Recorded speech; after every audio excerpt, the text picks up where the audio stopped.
Hello. Hi, everybody. Tashdale.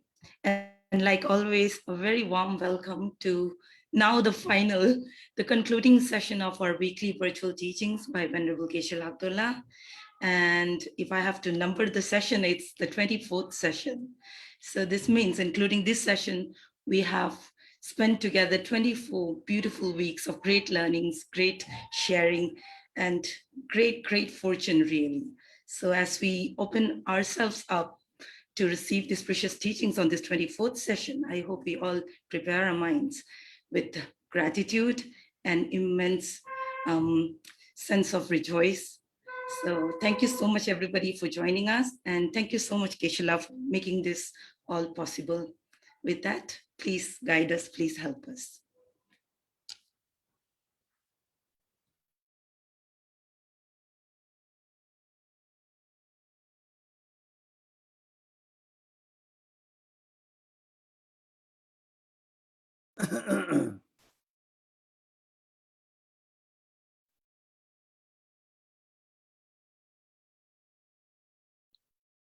Yeah, so today we have the concluding session and concluding chapter.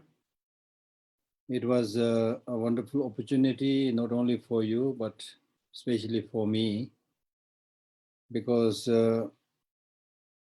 unless you are asked to do something, especially spiritual practice, whether it's the teacher or the student, unless somebody is poking or provoking you, then you tend to defer your practice thinking, I'll do it tomorrow, day after tomorrow, So I managed to read this whole text because of your interest and the foundation's request. So I rejoice over that. So today we are reading 23rd chapter, which is called The Two Examinations, as is translated in the root text. When among many, watch your words. When remaining alone, watch your mind. So that's basically saying examining or watching your words, or the two examinations are examining your speech or examining your mind, or watching your words or watching your mind. Normally, when we do any Buddhist practice, we are, we do it through the three gateways, that is body, speech, and mind. Either you do it physically or verbally or mentally. That's not just the positive activities, but also the negative activities. The only venue or gateway through which we do good things and bad things is only these three outlets: body, speech, and mind. So therefore, it is extremely important to ensure that you are able to restrain your body, speech, and mind from engaging in negative deeds, right? And out of the three, the most important is your mind, because it is the mind, which I normally call it the boss, which tells the body and speech to act in different ways, depending upon whether the mind is positive or negative. If the mind is negative, which basically means if the mind is influenced by the three negative emotions, three poisons, hatred, attachment, and ignorance, then what you express physically, what you say verbally will also be negative, influenced by those negative emotions. Contrarily, if your mind is influenced by the absence of these three poisons, then your speech, what you do with your body and what you say and what you think will also be positive. So for easier understanding, I am remembering what His Holiness said once when he was giving the teaching, by giving a wonderful example by saying that how the mind, out of the three, the mind is the important one. And he said, for example, if you are, say, circumambulating or going around the temple, so physically you are going around the temple, which looks very nice. And then verbally also you may be reciting something, mumbling something, yeah, or fumbling something, whatever. you may be saying something. But God knows what is going on in your mind, right? So therefore, normally, the doing spiritual practice by one's mind is the most difficult thing. And as ordinary beings, we tend to do those things which are appreciated by others, which are seen by others. your physical activities, like going around the temple or doing prostration, this is something that other people can see. So therefore you feel like doing it. You want to make a, I mean, whether you consciously know it or not, but you have deep down this, wish to display whatever you're doing, showing to other people, yes, so good, I'm so good, I'm doing this prostration, I'm going around the temple, things like that.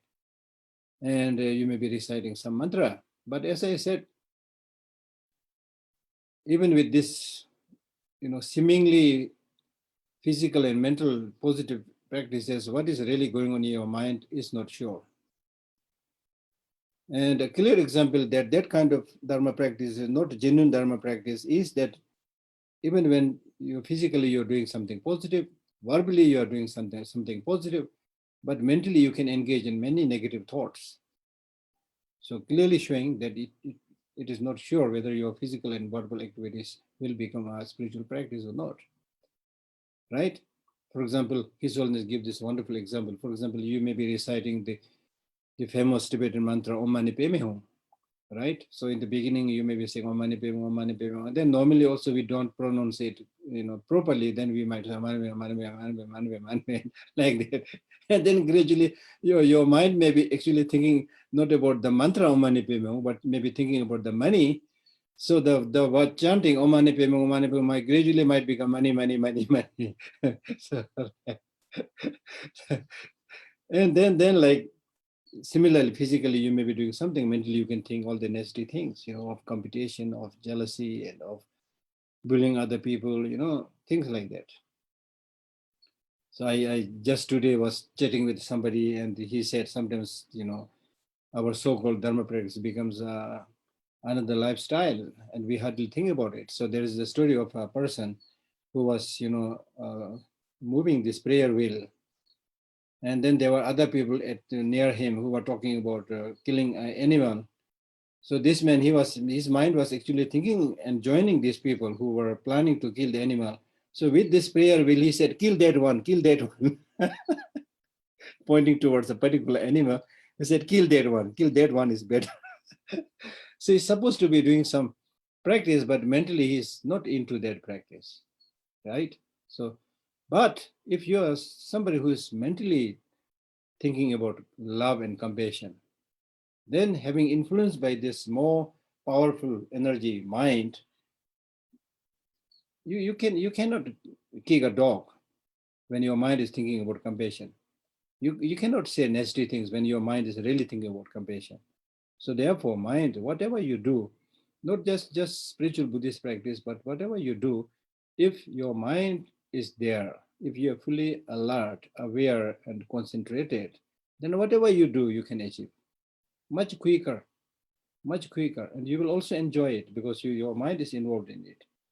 And so long as if you don't do that, but if you simply follow the social habits and customs and continue doing the so-called Buddhist practice because your parents have been doing or your country is doing and some of the lamas are saying, so without just thinking, just as we lead many different lifestyles, so that will become another, lifestyle. It will have not much impact, right? So therefore, it is extremely, extremely important to understand the essence of the Dharma teaching and ensure that we are able to grasp the heart of the teaching and make it relevant in one's life, right? I had repeatedly given the example that if you are thirsty, you need to drink water, but not necessarily the whole ocean, right? We don't have the time to read all the holy scriptures, and that is also not that important. What is important is you catch the essence of the Buddha's teaching. Catch the essence.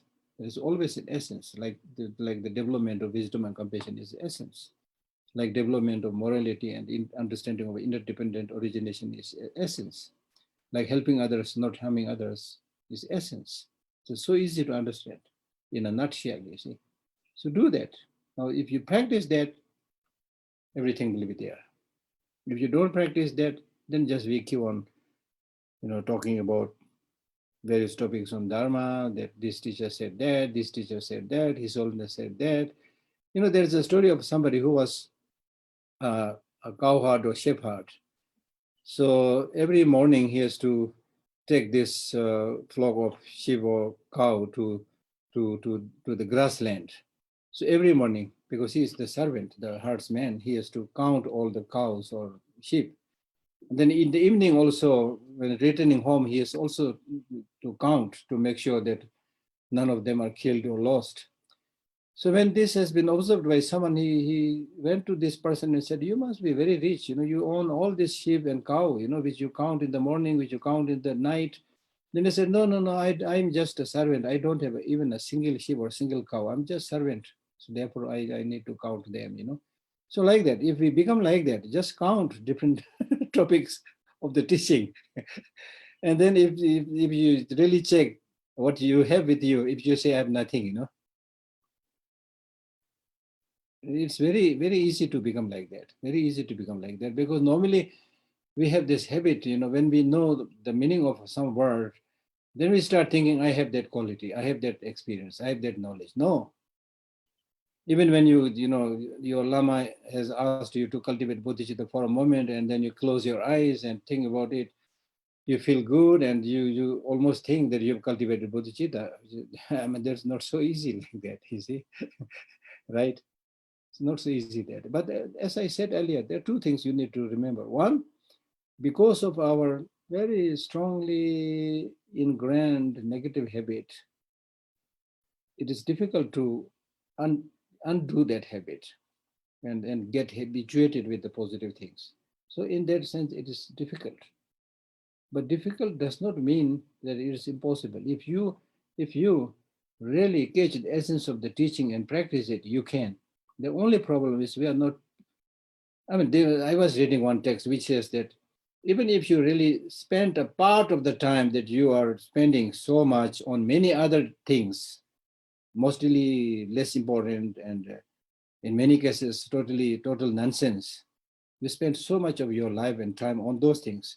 And then this teacher says, even if you spend a part of those time and regularly do some practice, you can see the difference, how much change it will bring about.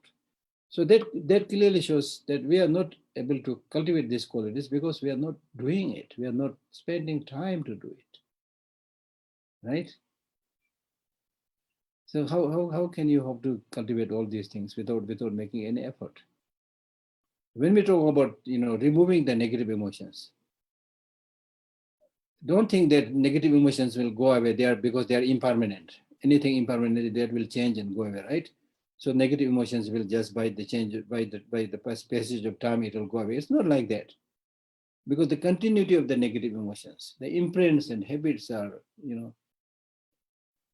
if not challenged, it will continue to arise in you because your mind is a fertile ground for these negative emotions, right? So therefore, we need to make special effort. In addition to the possibilities of change, which is the natural process, we also need to contribute our part, making the effort and fight against these negative emotions and lessen it. So if we do that, it is possible. As I said the other day, that when you cultivate, for example, wisdom, which really sees the root of problem, ignorance, then it's really like lightening a light in a room which has been kept dark for hundreds of years. The darkness has been there in that room for hundreds of years, but just by putting on that light, the 100 years accumulated darkness goes away. So that example is also there, meaning that if you are really able to cultivate that wisdom, I mean, there's a big point there because many of the mistakes and confusions that we have, that we do, is based on that ignorance. And once you remove that ignorance and sees the truth and the reality is there, then many of the things towards which you are clinging, you're attached, all this will, you will see all this as totally nonsense, totally meaningless. And I had given you this example earlier, citing the quotation from 37 Bodhisattva practices. I had given you this example of rainbow, which looks very beautiful out there. But because the rainbow is just ephemeral and no essence, nothing, and then just because of the appearance, of having many colors, if you go there and try to catch the rainbow, you will not be able to do it. So many of us know that. Therefore, we never go to catch the rainbow because we understand that. So similarly, trying to grasp onto many of the things where we normally get stuck, if you understand all these things as a rainbow, and that's not easy. You need to spend some time to think why all these things are like rainbow. So that's why we talk about having no independent existence, no intrinsic existence, and so forth. Once you truly, truly understand that, or even get a glimpse of it, then at least that the tight grasping and craving towards this object will be loosened. That itself will be almost like giving you a great freedom, right? Because there's nothing to hold on to, no meaning. It's like holding on to a dream. And I had earlier cited this example of mother getting the dream of a birth of a child and then the same child dying. Because the child was born, she was happy and laughing in the dream. Because the child is dead, she was crying and having a lot of suffering. But because she was sleeping, she was not awake. But as soon as she woke up, she realized with great relief that, oh, this is just a dream. So it's like that. It's like that. So therefore, what we need to do is to make some effort to understand those undeniable truth, reality, starting from suffering, then impermanence and things like that. Therefore, many texts decide that it is by understanding suffering you will understand impermanence. It's by understanding impermanence you will understand selflessness. So therefore, in the four seals and in the four aspects of the truth of suffering, when we talk about suffering, impermanence, and so forth, we are not just talking about impermanence of a rock or a mountain. We are primarily talking about our own nature. In our own nature, we have all these different kinds of sufferings, right? And once you understand that nature of suffering, then through that way you will also be able to see that this kind of suffering is there because it is conditioned by the negative emotions and contaminated actions, right? And the life itself is impermanent. And once you understand this person who is suffering has no enduring entity or reality and is impermanent, and then from that understanding, you will also be able to see, therefore, the person has no inherent independent existence. So one understanding of one. So therefore, start, from the grosser level, understand the grosser level of impermanence, then gradually more subtle level of impermanence, then the subtlest level of impermanence, like that. That makes sense. Now, for example, when we talk about grosser impermanence, the example given is like a house collapsing, which even our naked eye can see it. And this, in those of us who listen to the news or live in big cities, we always see that somewhere a house has collapsed and somebody has died. This grosser level of impermanence we can understand through that. Why this grosser level of impermanence is happening? Because underneath, subtle impermanent changes are going on, right? So therefore, by understanding the grosser level of impermanence, you can gradually be able to understand the subtler changes. And when we go to the subtle changes, it's really almost like imperceptible subtle changes that are going on. I normally say this. The life itself everything is in a flux. The so-called life is really nothing but bubbling energy, right? It's bubbling. It has always been compared to water bubble and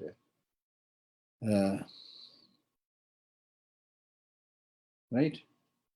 So that's important. So therefore, anyway, now to come back to this chapter, examining the two, that is examining one's speech and examining. So I was saying that we need to make sure that our, body, speech, and mind are not motivated and polluted by the three poisons, three negative emotions. So here in this case, out of the three, you should primarily examine your speech and then examine your mind. Now, speech is something, human beings, we have this very special capacity of communicating to each other, unlike cows or dogs. The dogs can say, wow, wow, wow. I don't know, that has so many different meanings. I don't know. Cow also can say, oh, meow or whatever. But I don't know what kind of different meanings are there. Not much. But in the case of a human being, we have such a sophisticated language and capacity to say so many things. Just by one word, you can make others very happy. Just by another word, you can make others completely miserable. Why? Because people who are listening to us, they're ordinary people. Their minds are not trained. They are very sensitive, very emotional, you see. Even the so-called grown-up people are, at the core, is really like this small innocent children, you see. If you give them a lollipop, they'll be very happy. If you take it away, they'll be very sad. We are all like that, you see. And that we all know based on our experience. So we need to be very careful with the words that we use. Right? So therefore, now to read from the text, Drom-tonpa now finally says, my sublime teacher, please listen to me. It's very, very difficult to understand in a nutshell this treatise, which actually summarizes many extensive teachings. So therefore, can you please now give me a profound practice which summarizes all those? I mean, you can see, it's not that Drom-tonpa is confused or things like that. Drom-tonpa is really asking for our sake, because right in the beginning, on several occasions, you remember the both Atisha and Drom-tonpa, they were talking to each other that let us speak in a language that everybody can understand. Let us not make Dharma very complicated, things like that. So the teaching itself was basically very easy to understand. Of course, we can go deeper and deeper, but the teaching itself is not that difficult to understand, at least the wordings. Now he's saying that even that is now difficult. So can you now summarize it? That's what I was saying, if you're able to just take some of the essential points, it will really change your life. So there must be something to hold on to, not in the sense of seeing them as independent existence, but to keep something in the mind, something that will inspire you, something that will provoke you, something that will make you go and do things, So that's very important. So therefore he's saying that now can you please give us a profound practice which summarizes everything. Then now look at the answer, Then Atisha says, talking too much is the cause of sin. Talking too much is cause of negative deeds. Having great distraction is the cause of negative deeds. Words of praise, words of defamation, talking pleasantly or unpleasantly, speaking wrongly or even speaking honestly, speaking directly or indirectly, or by defaming, praising somebody, or by praising, defaming something. So there's so many, things that you can do with the language, you see. For example, you can make a sarcastic remark to somebody who you really want to belittle, but you say, oh, you're so great, you're so intelligent, So that is like by praising, it's actually bringing that person down. So there's so many ways of speaking. And then sarcastic remarks and saying things out of arrogance. And then engaging in idle gossiping because of afflictive emotions. Then talking about subjects that would provoke attachment, hatred. So many of the so-called novels, if you read them, they will provoke attachment in you or hatred, things like that. And then talking about ignorance and jealousy and talking about arrogance, Then the words of deception and words that you use while playing, words through which you show that you are extremely clever or you're extremely stupid, or words which would bring laughter among people, or words that you can use to bring down great leaders, or ordinary talking, and words which would say kill or hit, or digging the fault of other people, or words of flattering others, and self-promotion, and words about business, and words expressing different aspirations, words about war and conflict and fighting, words about talking about masculinity and things like that. So all these words, Atisha is saying this, all these words that you are using, it may look small, but it might induce great afflictive emotions. Because sentient beings, they are basically the product of negative emotions. And therefore, as ordinary beings, they have this negative emotions like jealousy and anger as a kind of inborn quality, right? So therefore, you need to be very careful when you speak to others. For example, while you are praising somebody, it may be provoking other people. It might make other people angry, right? If you don't be very careful, if you're speaking like with the presence of 5-6 people, if you're praising one, it might bring unhappiness in the mind of others, right? So and through that, when you praise somebody and someone else gets angry, and then because of that anger, the foundation of virtuous practice is destroyed. And then the words that through which you give bad names to other people, or making sarcastic remarks, right? Or you may be just for one praise you might receive 100 defamations. So the fault of wrong speech is that by using wrong speech, you will be inviting enemies. You will be inviting enemies.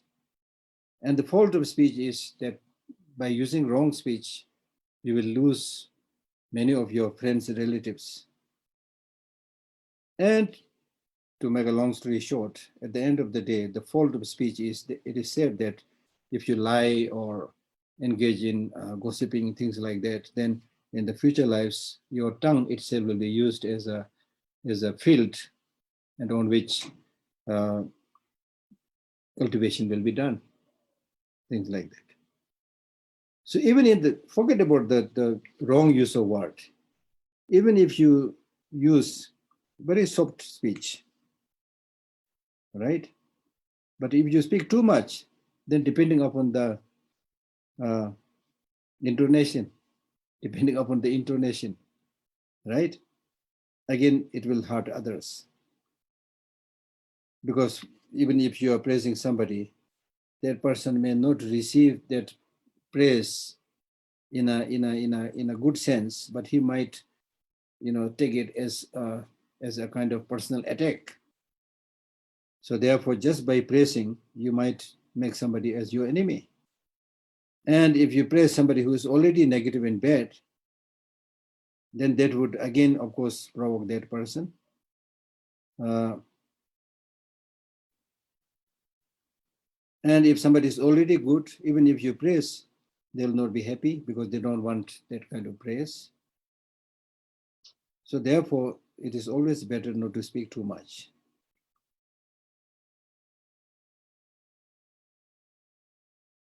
Because at the end, with use of wrong speech, there will be like fighting, physical fighting between two, and it could even cost one's life.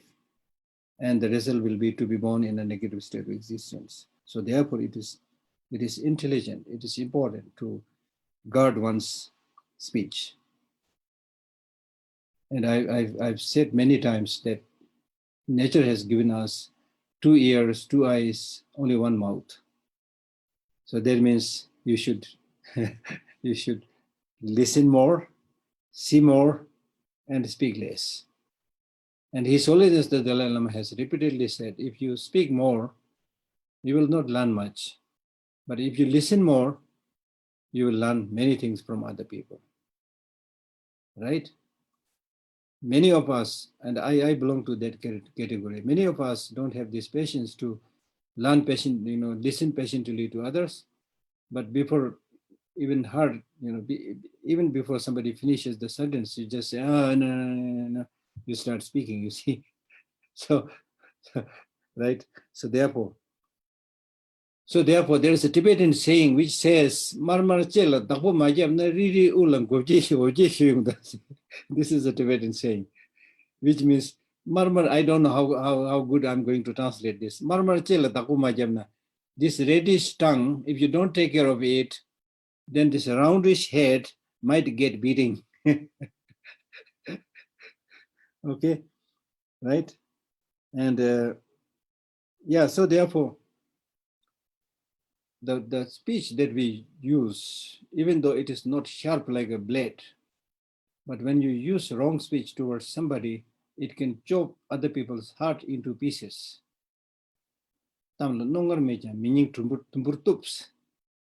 right? So we should be very careful. As Nagarjuna in his letter to the friend, he says, if possible, your speech should be like honey.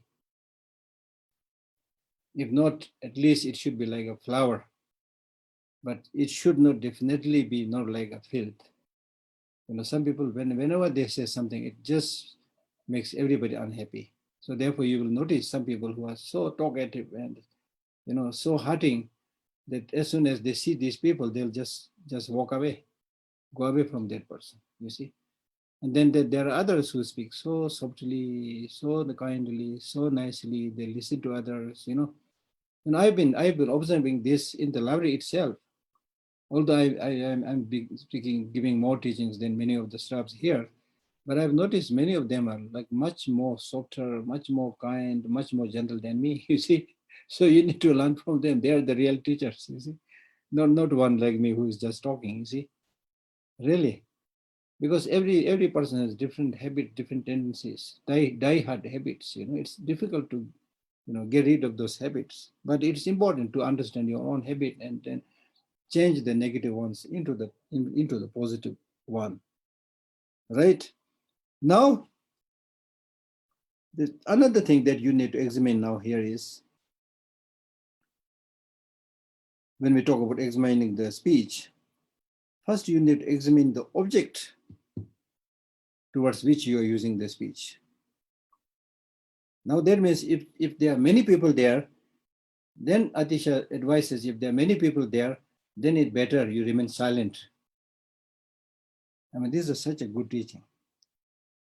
And if there are people who are devoted and faithful, then it's good you speak, share good things. And if there are people who are really learned, and then praise them.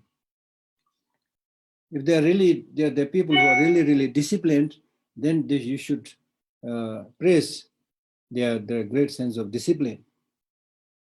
And if you find really kind-hearted people, then talk about practices. They'll appreciate it, and you will learn from them. And if you see very sinful, negative people, then you should gently avoid them, or deal with them in a manner appropriate to them. Right? Because what he is saying is, even if your motivation is good, you cannot change other people like that, you see. You need to be very kind of diplomatic or very skillful, right? But if whatever you're going to say, it's really going to be a positive counter force, then you can speak that out. Otherwise, you should restrain all this force of the speech. Second, when you speak to others, first, do not let the word come out from your mouth. Just hold it at the throat. You're thinking to say something, but before letting it go out, just hold it in the throat. Just hold it in the throat. Nothing. Then think what I'm going to speak. Is there any expectation? By saying this, I'm expecting something from somebody or not expecting anything? Whether there is attachment or hatred or not, whether there's clinging to personal benefit and profit, whether it's related to scolding and defaming others or not, whether it's whether it's going to be an idle gossip or not, or lying or not, divisive talk or not, or are you going to make a sarcastic remark or not, whether it's going to harm other people directly or indirectly, whether the word you're going to use is that of a Arya or learned one or ordinary talking, whether what you plan to talk is meaningful or meaningless.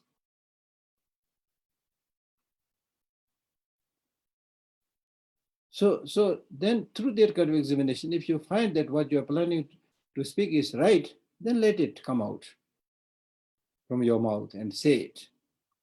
But if you think that this speech that you're about to talk about is polluted with many of these concerns and negative emotions, then just imagine this speech that you're planning to speak should be dissolved into the letter syllable ah, and then disappears. It doesn't come out from your mouth. And not only that, let us say if you're somebody who is very fond of doing your regular prayers, right?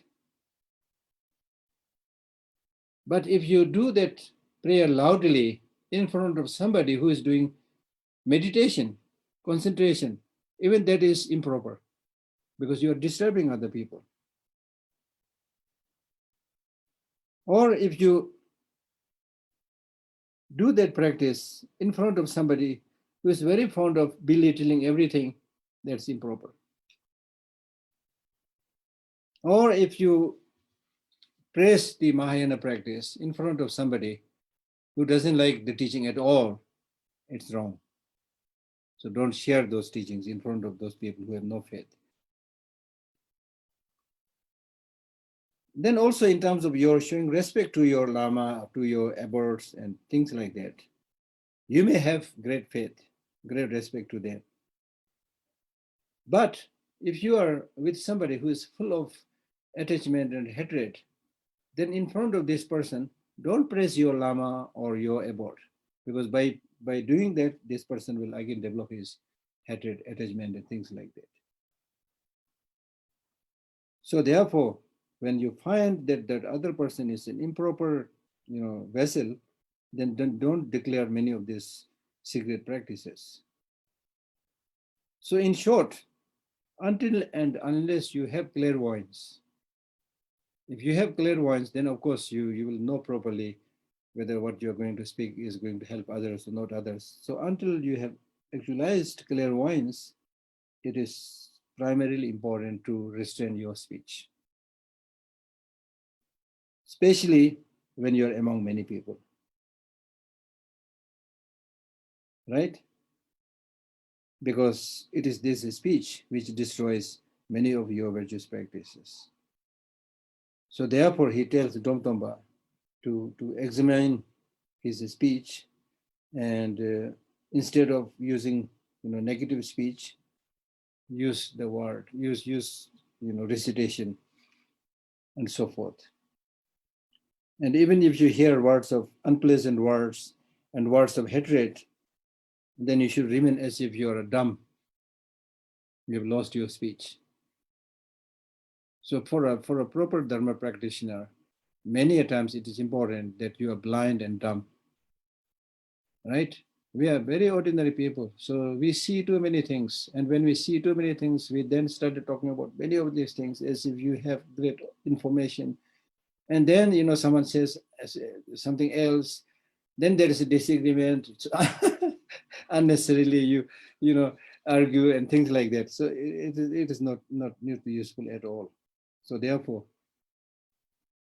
just watch and remain as if you're blind and deaf, as if somebody is saying something to a tree, right?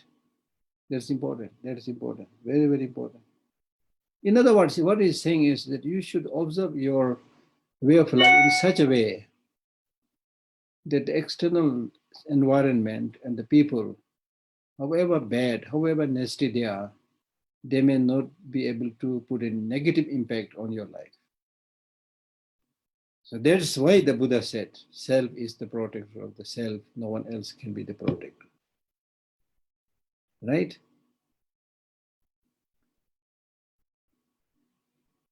So that's why I cited this quotation from somebody where it is said that before I was intelligent, so I planned to change the world.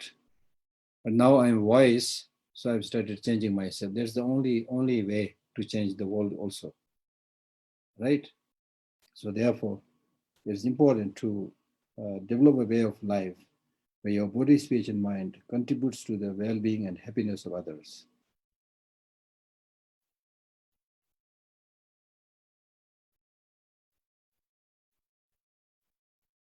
And then having listened to this, now Drom-tonpa again requests Atisha that you are really the Lord of speech. Somebody whose speech is not tainted with any negative emotions. Kindly listen to me, you the supreme teacher. What you have so far said is a wonderful advice to many of us, or to many people. Now can you please give me another summary or essence point of practice which one can practice when one is alone, not with other people or many people, but when one is alone, so that one can remain in a place of solitude and isolation and do these practices. So as an answer to this, then Atisha says, when you're alone, watch your mind.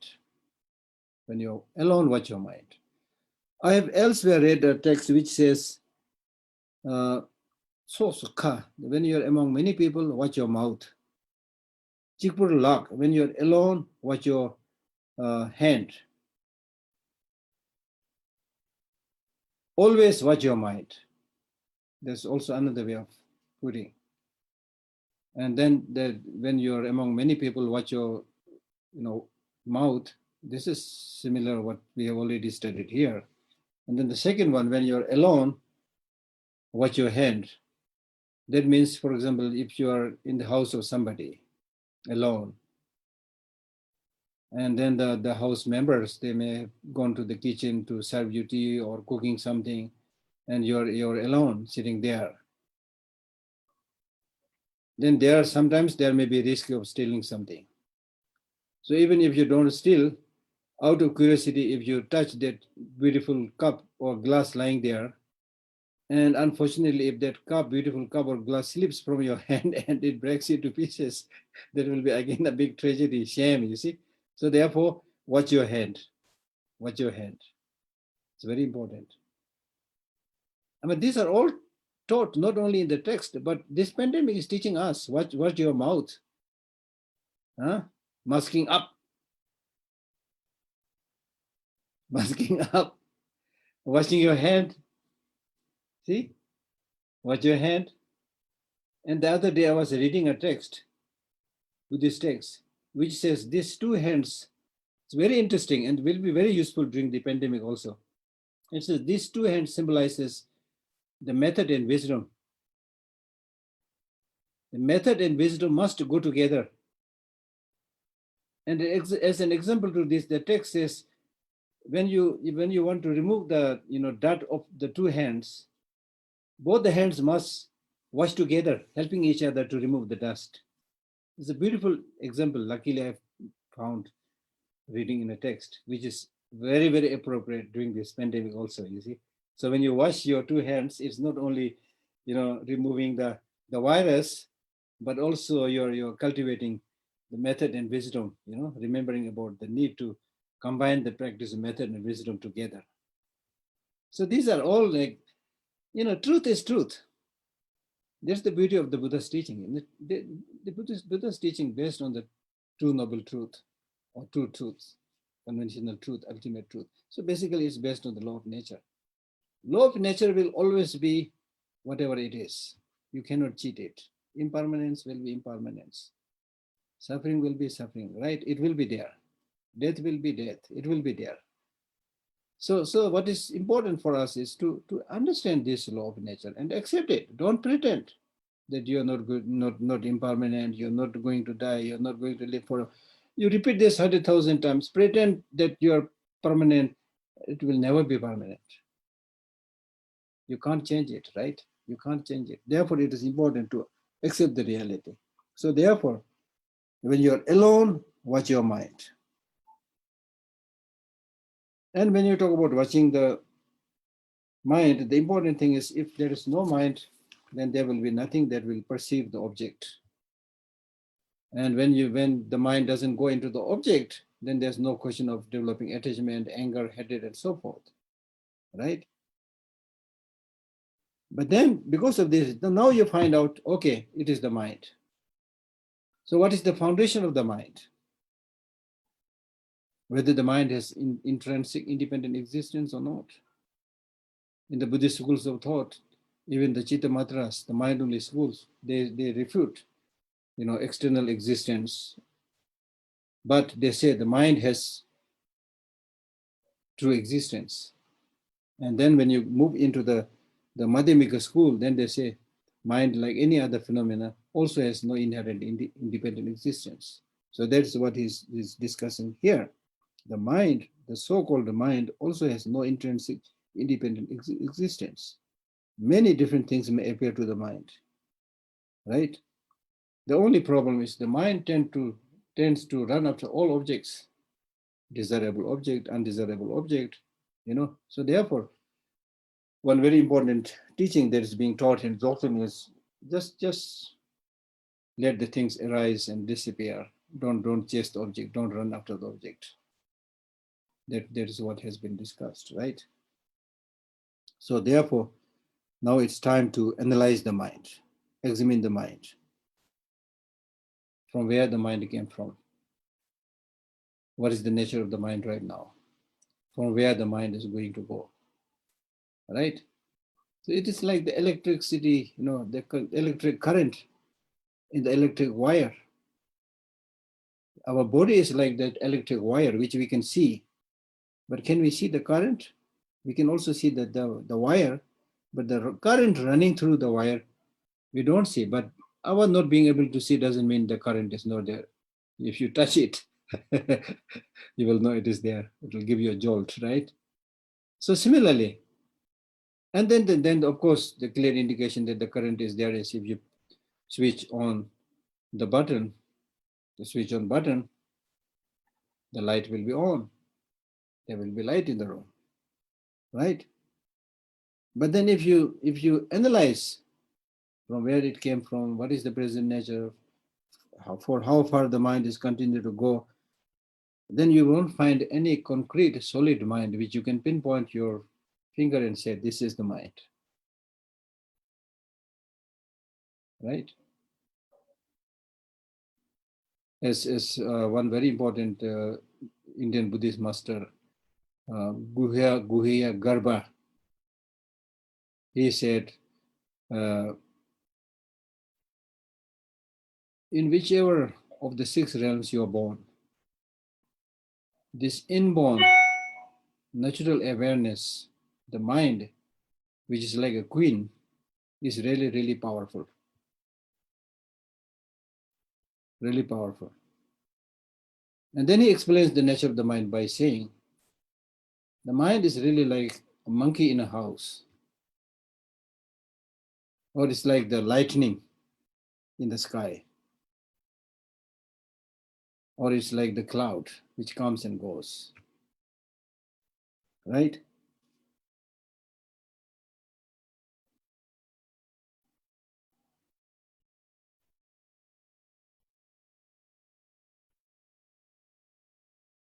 Then you can also,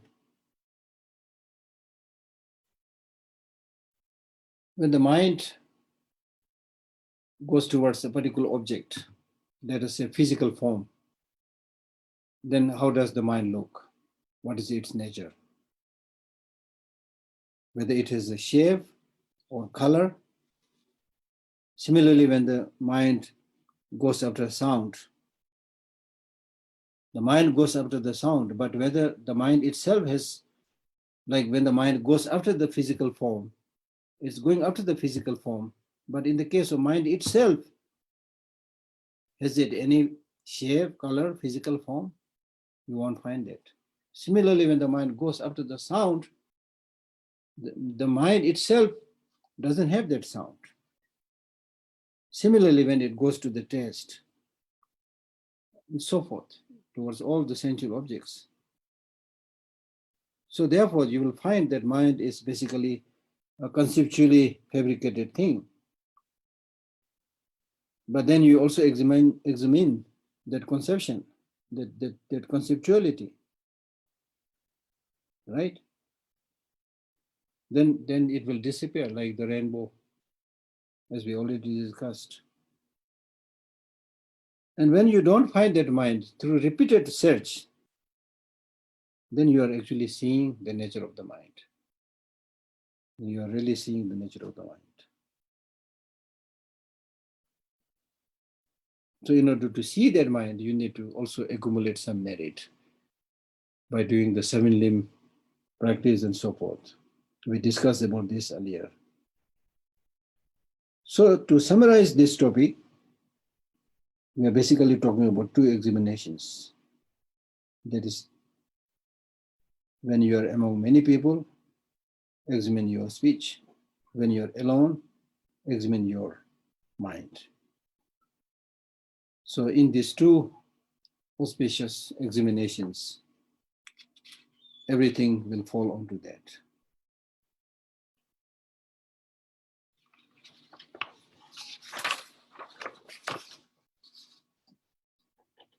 So this completes the 23rd chapter. So this text is composed by Atisha himself. So that's it. Finish much earlier, or where are we? Now we still have 7 precious minutes. 7 precious Can minutes. continue. Yeah. So this time we have completed our discussion and talk. As I have always been saying, it is not enough just to have, one lunch or one breakfast or one dinner. We need to eat regularly. So similarly, in the case of this spiritual food also, we need to really read and think regularly, and more importantly, practice as much as possible. Because life is short and we have no idea how long we are going to live. So therefore, make this human life meaningful. So living is not just breathing. Living means that you are helping and benefiting many other suffering sentient beings. And that is actually the essence of the Buddha's teaching, as much as possible. Because if you do that, then even when you die, people will remember you. There is something that will remain almost like, immortal. But as somebody, correctly said, what you do for yourself gets lost quickly, but what you do for others remains immortal. Many people get benefit from it, like what the Buddha did more than 2,500 years ago. What he did. And because of that altruistic,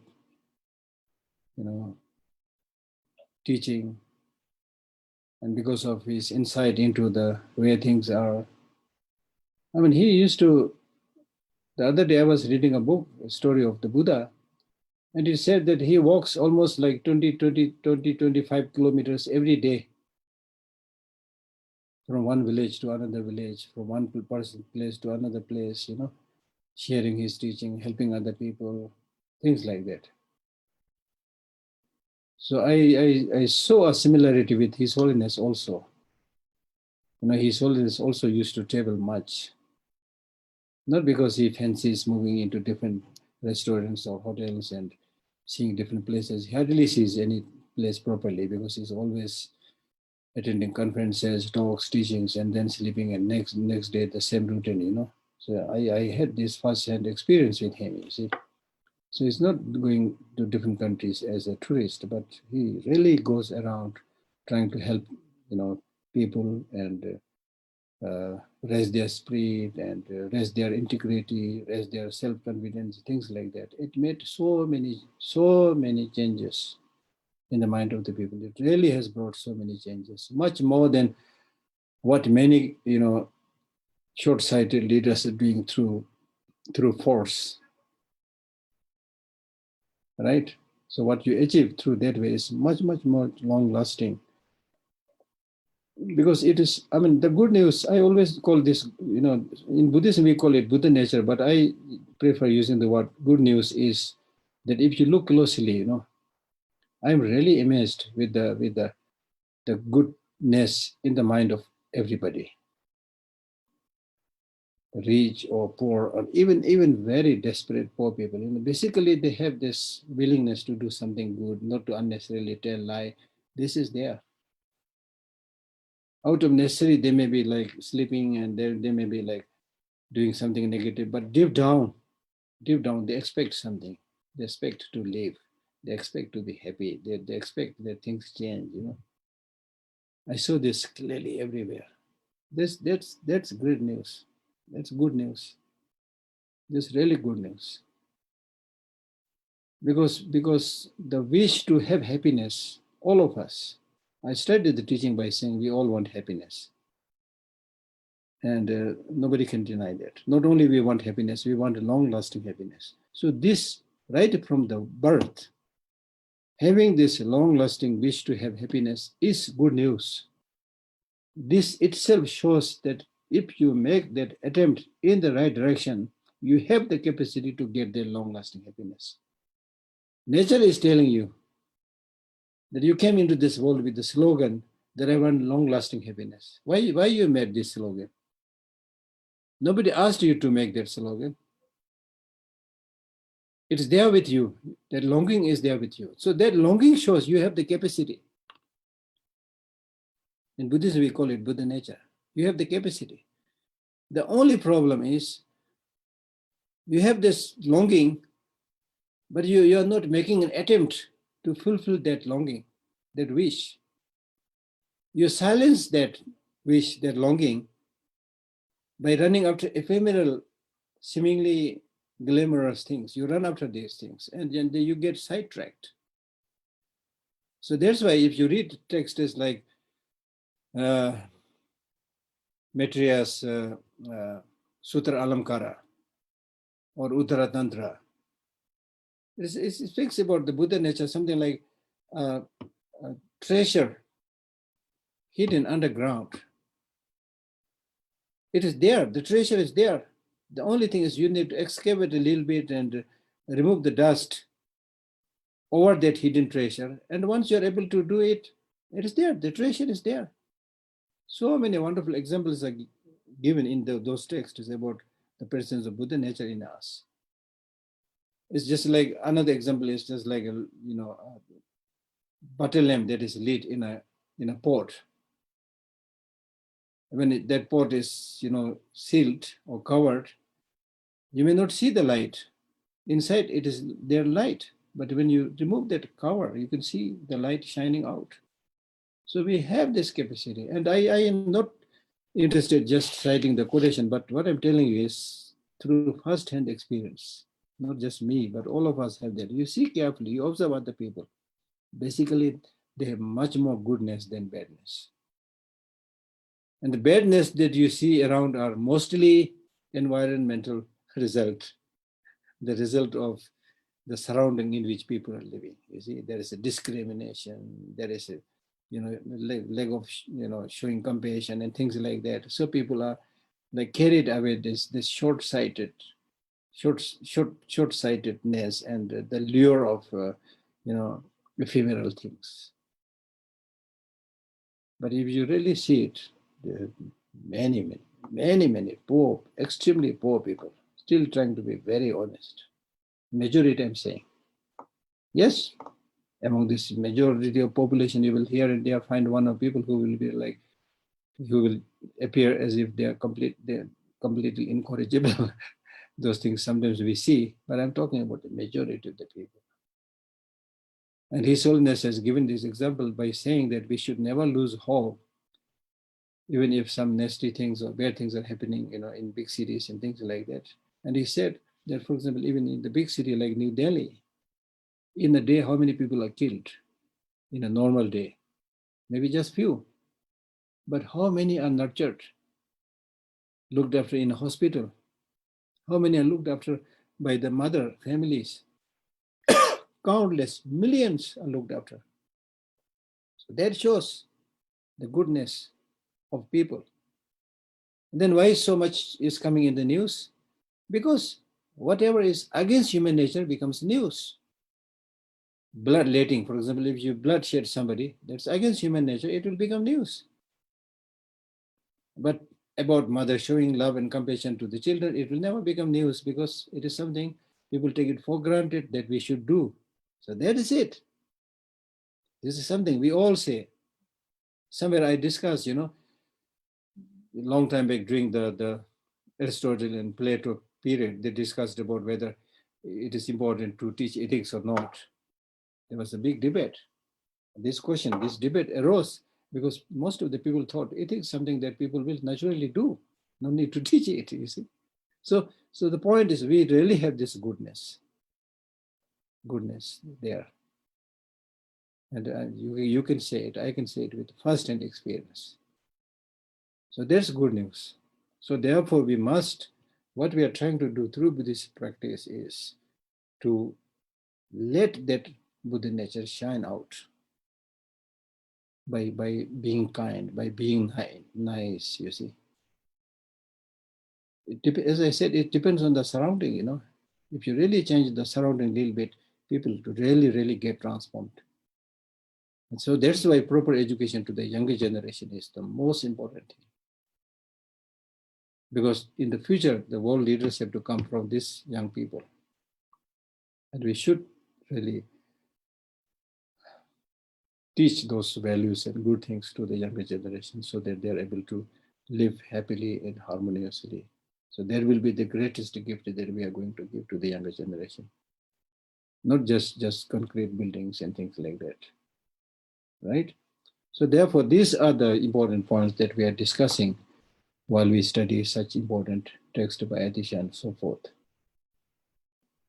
So therefore, it's not only in the Buddhist text, as His Holiness was saying, that in many of the ancient Indian tradition, in those days, people really great thinkers, they had the time and they had the patience. So they spent like whole life thinking about the law of nature and the good of everybody, you see. So the wisdom heritage that they left is a precious mine, which we must once again explore and share it and make it available to everybody. So it was my great pleasure to be able to read this text. And I would like to thank His Holiness's Foundation for Universal Responsibility, Rajivla, Nonjinla, and Sri Namjila, and everybody who's involved. And then I would also like to thank all the listeners. I'm unable to see all of you, whoever is there, but I'm definite there are a number of people who are listening. And I also personally received a few letters from some of them appreciating the talk and that they benefited, which is my pleasure because you have given me opportunity to collect a little bit of merit. So I would like to thank all of you. All right, so I stop talking here. As Atisha says, don't speak too much.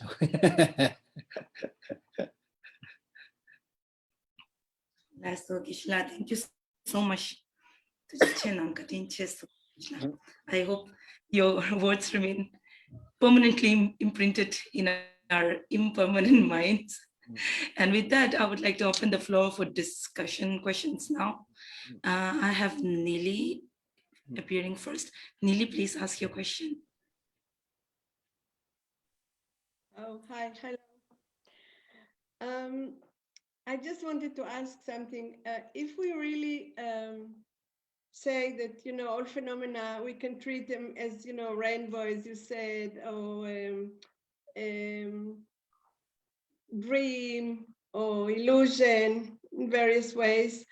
So from where would really come, I would say, the motivation or the source to do any activity, or in any, or to do artifact or teaching or anything in one way or another? Because if we say the things are really dynamic and it will change anyway, so you can do it in one way or another because it doesn't really matter. I mean, and we are aware in any profession that things really change according to circumstances and needs and stuff like that.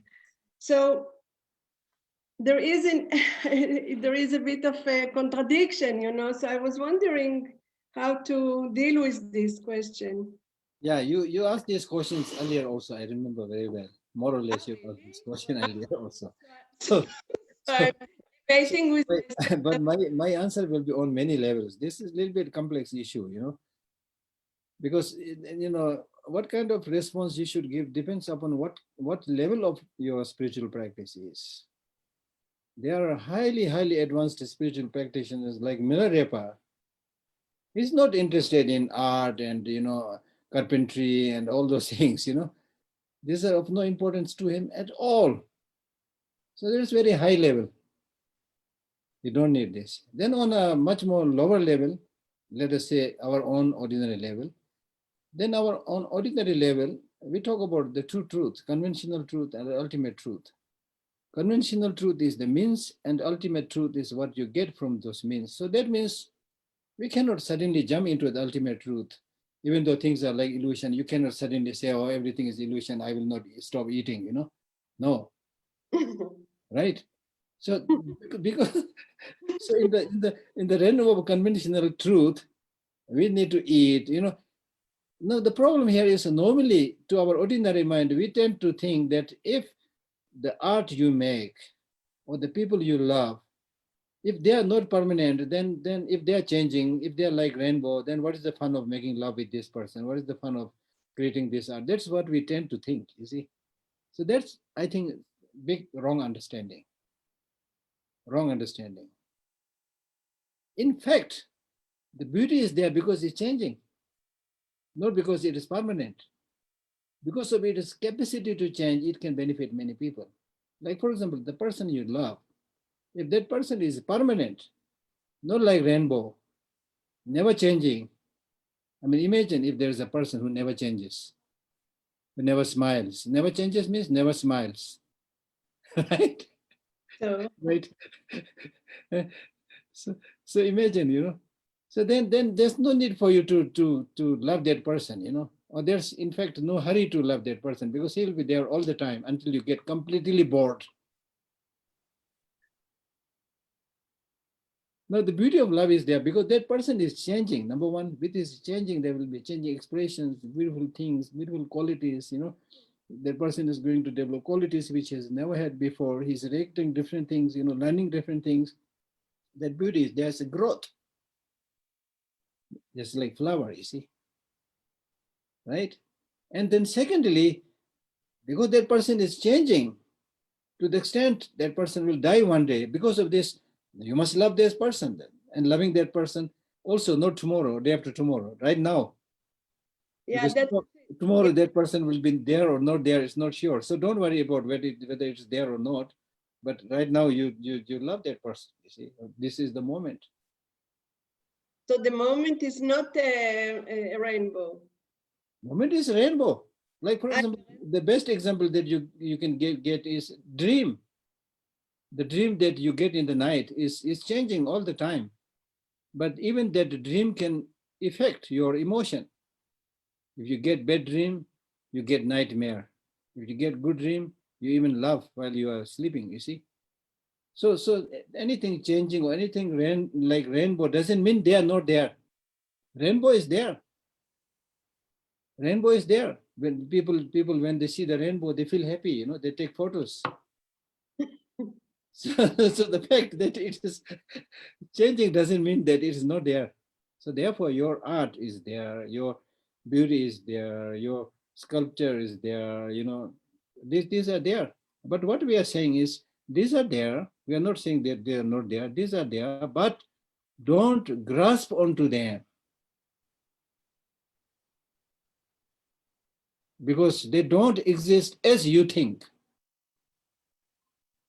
Because we tend to think not only the rainbow is there, but because it is beautiful, we tend to think that the rainbow is there forever. It exists from its own side, and we develop grasping and clinging. That brings problem. Rainbow is not the problem. The nature of rainbow is not the problem. The problem is how you perceive these things. Right? Yeah. So in fact, the way to get freedom is not to get stuck anywhere. Mm-hmm. Something like that, but we need to think more and more. Yeah. Well, I just want to sum up really personally. I want to say that really your teaching are much beyond words. And Yeah, thank you. I received your letter, beautiful letter. Thank you. And if you can suggest that, you know, Rajiv and both of us read your letter. Thank you. Yeah. No. But if you can suggest, you know, any other platforms that you will be teaching in the near future, I think everybody will be very happy. So I'll let you know. I'll let you know. So really, thank you, and just be safe. My pleasure. Yeah. Shalom. Shalom. Yeah. Thank you, Nili. Thank you so much, Geshe. We have questions from 2 more people. So I'll request Dinara to ask her question now. Thank you very much, Geshe. My question is, really is very difficult to keep silence in the society, because the people like discuss about these problems, about these opinions, and how to be in this case when people want to speak with me.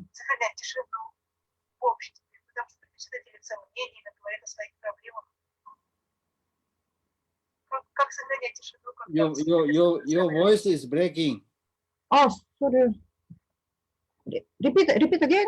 Yeah. It's very difficult to keep silence in the society, because the people like speak about his problems, about him opinions. Really, the people like speak. How to be in this case? No. Yeah, you said it is difficult, but you did not say it is impossible. It may be difficult, but it is possible, you know.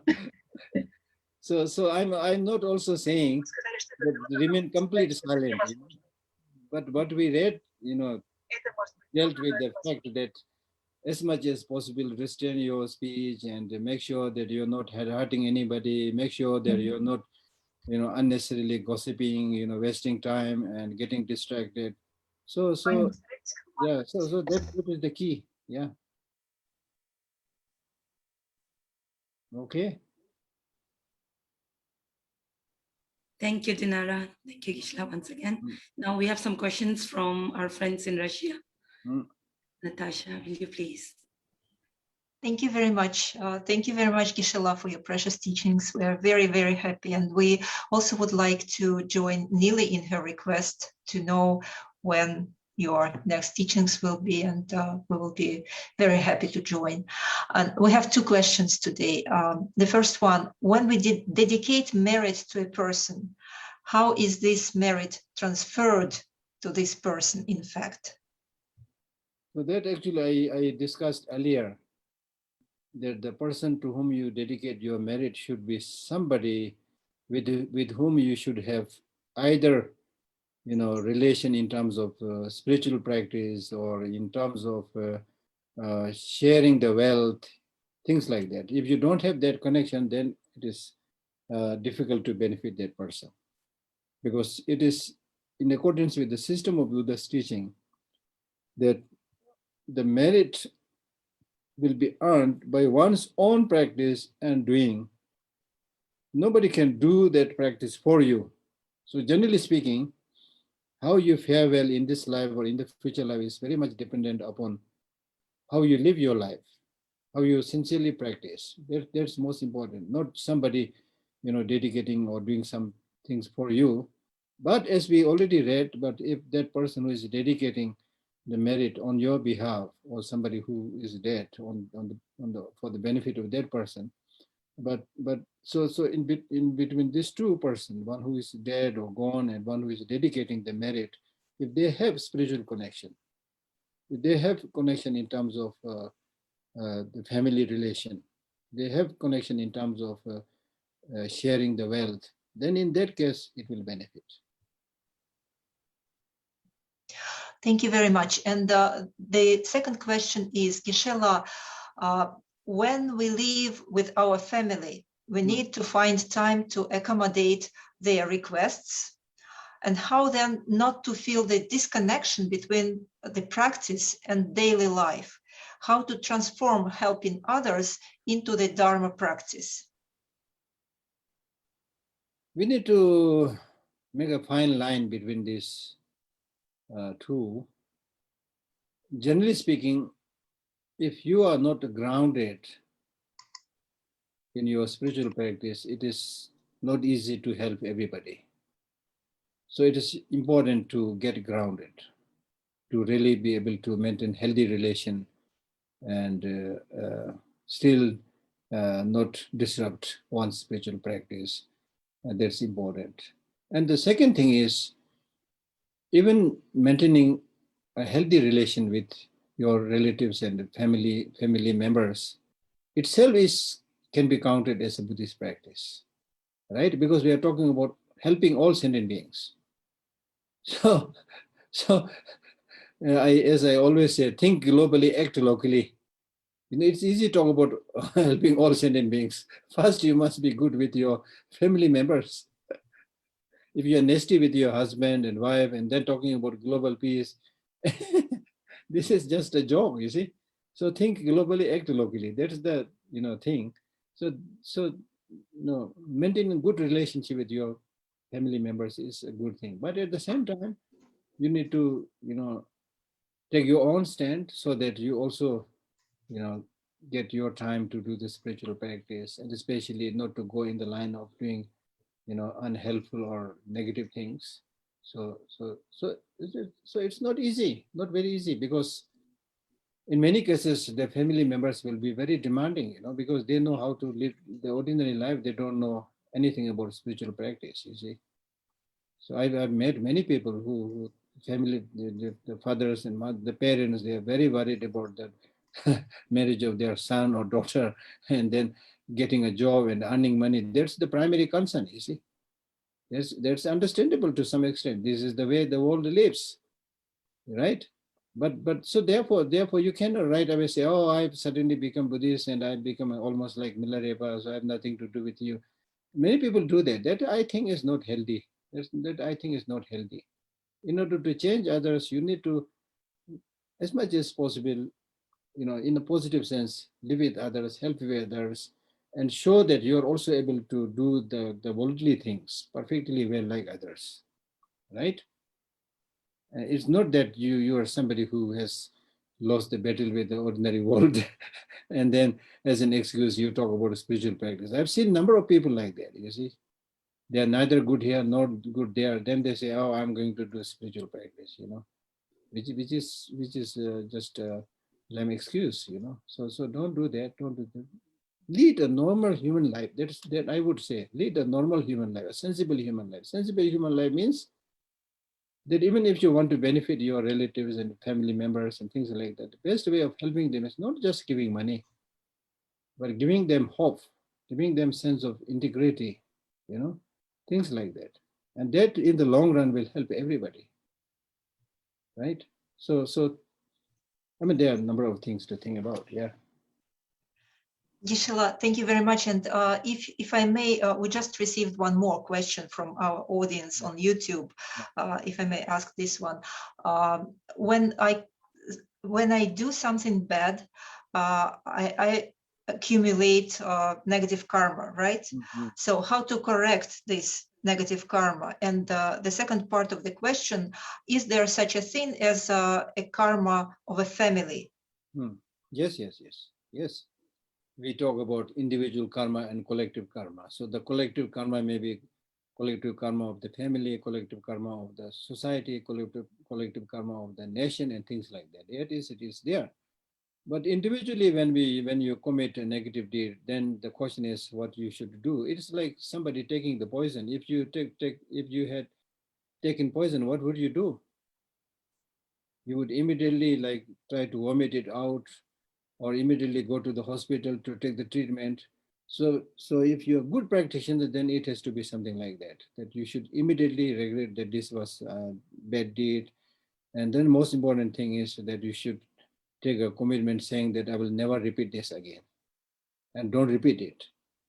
And then you can also, in front of some holy statues or Buddha images, regret and then cultivate bodhicitta, and meditate on shunyata, that nothing has inherent existence. So there are many, many things like that you should do.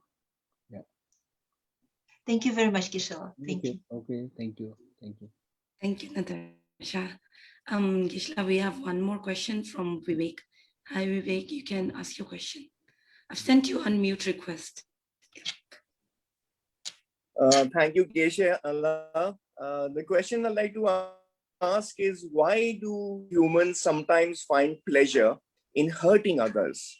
There must be some source of such pleasure in exerting power and hurting others. And what is the source of that pleasure? Because that then leads to all the problems in the world. The source, scientifically speaking, I would say that human beings are not so different from animals in the beginning, right? So if you look at how the animals live their life, they just pounce upon each other, hurting each other to get their share of food and things like that. They don't have much capacity to think about the long-term future, long-term happiness, things like that. So we have inherited that part according to science. So therefore we continue to behave like animals many a times. But then luckily we have this huge human capacity to think and to transform and to change. So provided if we make an effort, we can change that. But otherwise, many of these habits are really like the habits that we inherited a long time back. So many of these die habits, I'm now speaking it from the scientific point of view. So it is there. Okay. So thank you, Vivek. Thank you, Geshe. Now it's very difficult to say thank you this time, Geshe, because now if I have to say thank you, of course I do, but then I want to add, please continue. Okay. Looks like we don't have any more questions now, Geshe. And now this is the very difficult moment to wrap up this weekly virtual teachings, the first part of it, I hope. And what do I say now, Geshe? Really, when I wish to say, please continue. I also remember that many times over during these sessions, you have mentioned that there are three practices of studying, three methods of studying, that is to hear and to contemplate and then to make it a practice. So I think this is really your way of indicating us to now meditate and contemplate and practice. Yes, absolutely. So thank you so much, Geshe. Truly, we are so very fortunate that we got this opportunity. And I have a list of people to thank now, and I would like to do that. Okay. So Geshe, thank you so much, first of all. And also thank you to all the people here who have formed this beautiful fellowship now. And please remember that it is your registering to this teaching sessions that enabled many other people to attend these sessions. We run this live on Facebook. So it is due to your registering to these teachings. So thank you so much for making this beautiful Sangha.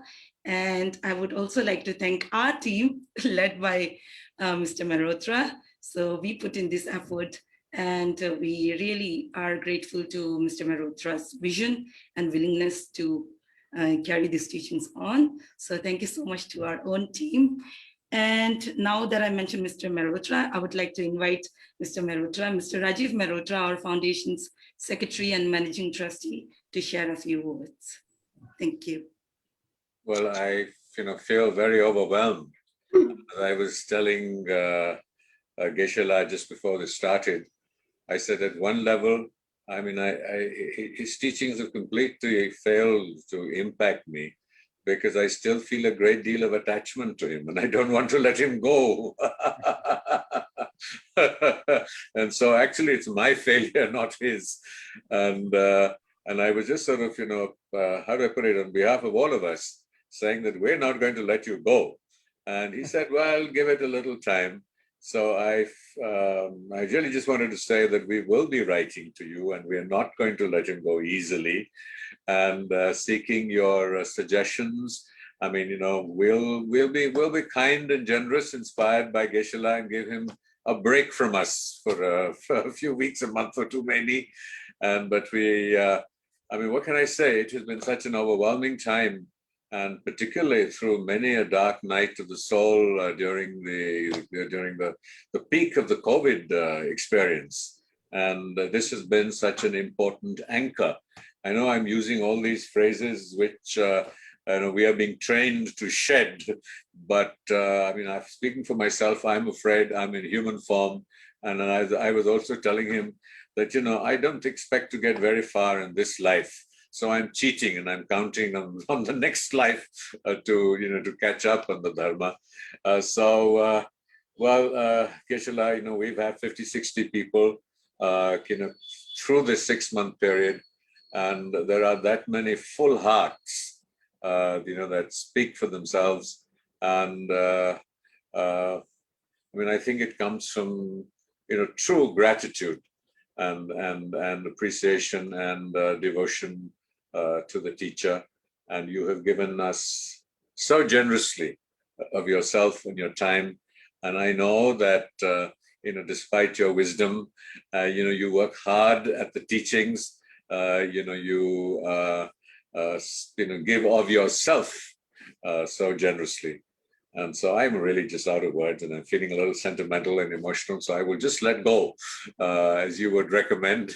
And thank you, Norzin, actually, for having anchored this and worked so hard. And, we've all had our personal, professional, struggled in these very challenging times.